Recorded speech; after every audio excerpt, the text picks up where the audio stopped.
Morning, Blue Jays fans, and welcome to another edition of Jays Latest. I am your host, Greg Borden. We're going to talk all things around Blue Jays baseball, and if you like what we're doing here, make sure you hit those like, share, subscribe buttons so we can talk every day. So let's talk last night because the Blue Jays took it to school against the Minnesota Twins again because the Blue Jays have been on a hot streak. We've been even beating up on some teams that, honestly, I'm quite shocked that we are because we beat up the Phillies to a series win, and then before that, we obviously took out the A's and everybody else that we were expected to take out, hopefully. But now the Minnesota Twins being also a very good team.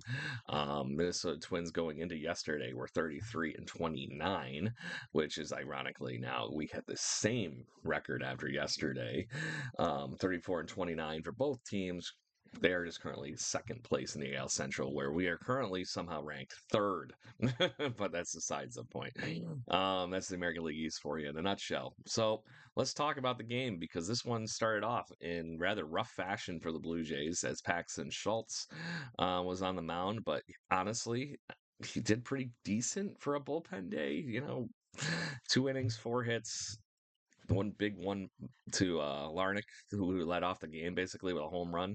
Um, and I just can't say anything bad about Paxton Schultz. This is kind of what I would guess to get out of him in a start like that. Kept the minute 3-0 after 2 innings. Kind of stinks, but it was still obviously a place for the Blue Jays to pick up, and they were still in this ball game. But the power of this offense is what came through and led the Blue Jays to the victory on this bullpen day. So we'll talk about the bullpen here in a second, but I wanted to give you the stage set for the fact that we were down 3-0 to start this game. In the fourth inning, let's flash forward. Vlad takes a ball that glanced off what looked like his wrist. So I honestly was shocked. I was scared because he was not feeling it right then and there. Now he's standing on first base. He didn't leave the game or anything. So he's there, and Addison Barger comes up. Schulman barely gets the words out of his mouth that he's in the box and it's his turn to hit. And he hits a ball that had to have been somewhere in this area and just tanks it over the right field wall for 380 some odd feet. Puts the Blue Jays back within striking distance as you all of a sudden now have a 3-2 score. So he made him pay for hitting Vladdy very quickly.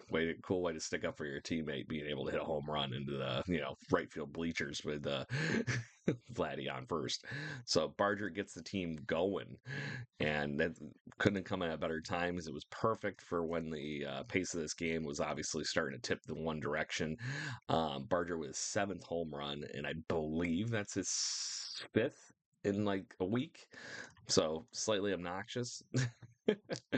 We love Barger, Captain Jacked, Bam Bam, Barger, whatever you want to call him. I personally like the nickname that I've been trying to spread around, Captain Jacked, because the guy's a monster.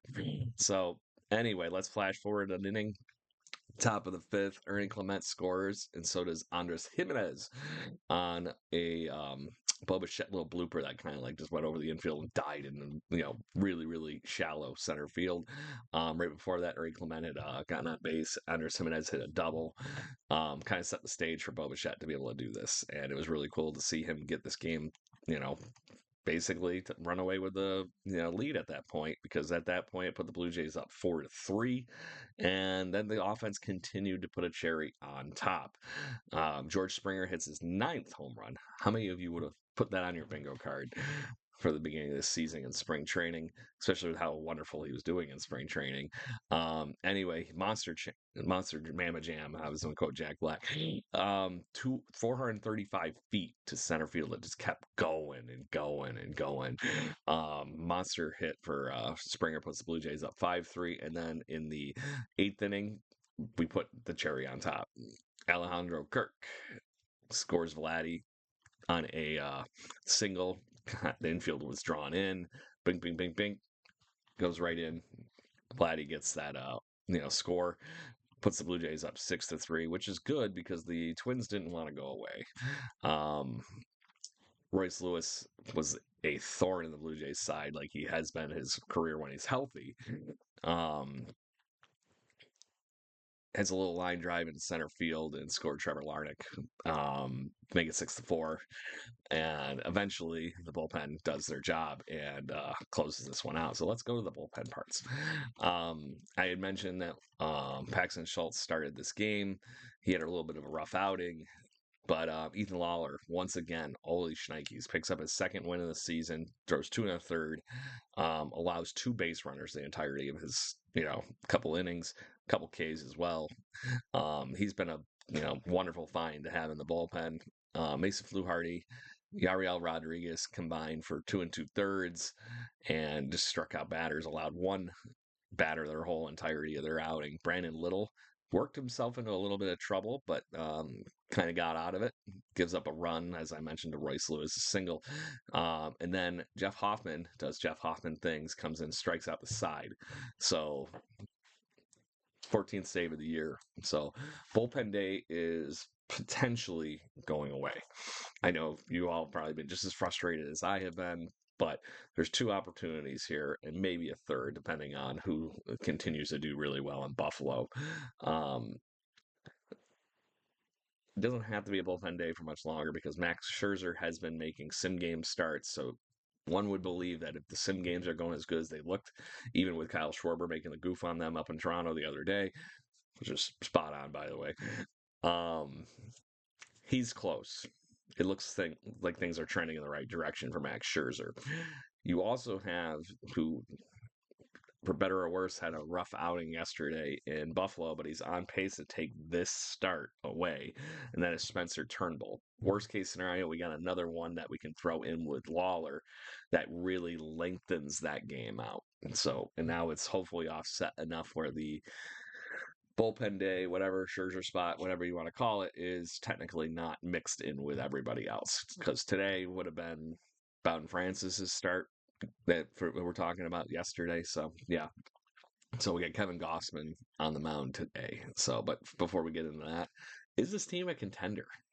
Because this is a different team that we've seen over the last week or so here. It's amazing what beating up on some lowly level teams like the Oakland A's that can't score runs and whatnot will do to your offense. They come into the Phillies series and take 2 games. They come into Minnesota here in game 1 and really tip the scale back in the right direction. And I just can't say enough good things for winning cures all. I know you'll hear that one all the time, but this feels a little different than just winning cures all. I don't know exactly how to contemplate this whole thing yet because I'm also been burned so many damn times. But the fact that we have figured out, and this is the one the stat I was looking for as I was talking, good teams score more runs than they give up. The Blue Jays have been negative for a long time. As of last night, we are positive for the first time. So the Blue Jays have a +1. They've allowed 268 runs, scored 268 runs and scored 1. All the other teams in Major League Baseball that are in a playoff potential are positive in that avenue. Even the Tampa Bay Rays, who are technically tied with us right now for a wild card spot, are +48. So there's a little bit of a difference there. So just wanted to point that out. The record, obviously, we are right where we need to be at 34-29, and it always just feels good to be above 500 because that means there is a chance.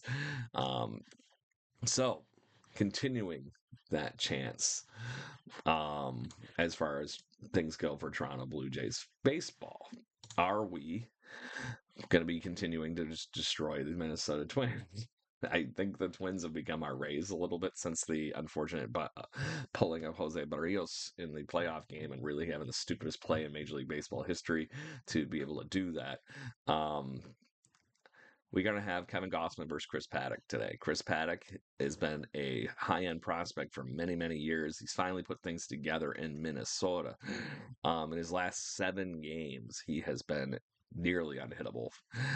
He's only allowed 10 earned runs in 43 innings while catching 38 strikeouts and having a minuscule .88 whip. So that's walks and hits per inning. Yeah, not one yet. So, he is oddly only 2-2 in that time frame, but tis what it is. We have been starting to see the best of Kevin Gossman come back. He has done really well outside of having a little bit of a short outing against the Atlanta Braves in his last start, but trending in the right direction, and we're seeing Kevin Gossman be Kevin Gossman again. So I'm very excited to see him on the mound today. The Minnesota Twins don't really have anybody in their lineup that has a good sample size that have really beaten him up when I'm looking here.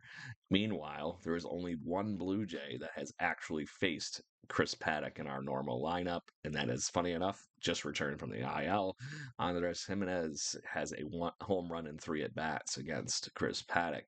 So, oh, smallest of small sample sizes. I wouldn't hang your hat on that, but I would like to see Andres Jimenez bat and start hitting the ball hard because I think there is some case there for how hot that Ernie Clement and Addison Barger are. That Andres Jimenez could be the odd guy out if he doesn't start hitting. So who knows? We'll see what happens. But anyways, thanks for tuning in, Blue Jays fans. Make sure you hit us up and hit those subscribe buttons on Jay's Latest here on YouTube.